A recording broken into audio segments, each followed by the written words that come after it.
Hello বন্ধুরা, আশা করি সবাই খুব ভালো আছেন। আজকে হঠাৎ করেই ইচ্ছে হলো আপনাদেরকে একটা কবিতা আবৃত্তি করে শোনাতে।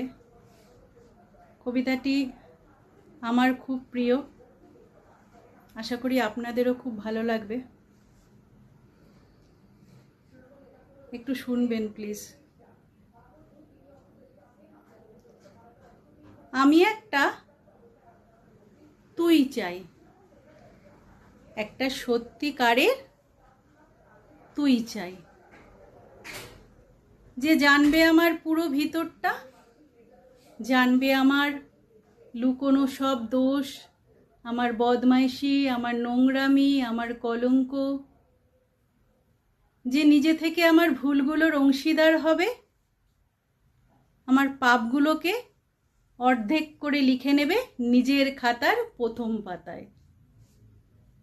আমি এমন একটা তুই চাই, যাকে আমি নির্দ্বিধায় উপহার দেব আমার সব অনিয়ম, আমার অপারগতা, আমার বদভ্যাস, আমার উচ্ছৃঙ্খলতা।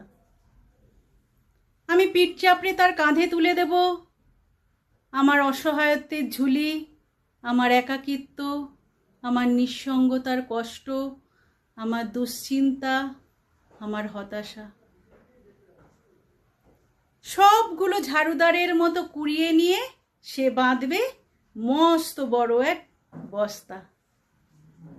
তারপর কুলির মতো মাথায় করে বয়ে নিয়ে যাবে সেই সব অভিশাপ, আর হাসতে হাসতে বলবে, ভীষণ ভারী রে, কি করে এতদিন বইলি এই বোঝা। তারপর ঠিকানা ছাড়া পথে হাঁটতে থাকবে অসীম সমুদ্র পর্যন্ত। সাগর পাড়ে এসে প্রচণ্ড শক্তিতে ছুঁড়ে ফেলে দেবে সেই সব অভিশাপ ঠিক সাগরের মাঝখানে। হারিয়ে যাবে আমার সব অভিশাপের ঝুলি। আমি ঠিক এরকমই একটা তুই চাই, যে কোনো দিন তুমি বা আপনিগুলোর মাঝে হারিয়ে যাবে না। আমি একটা তুই চাই।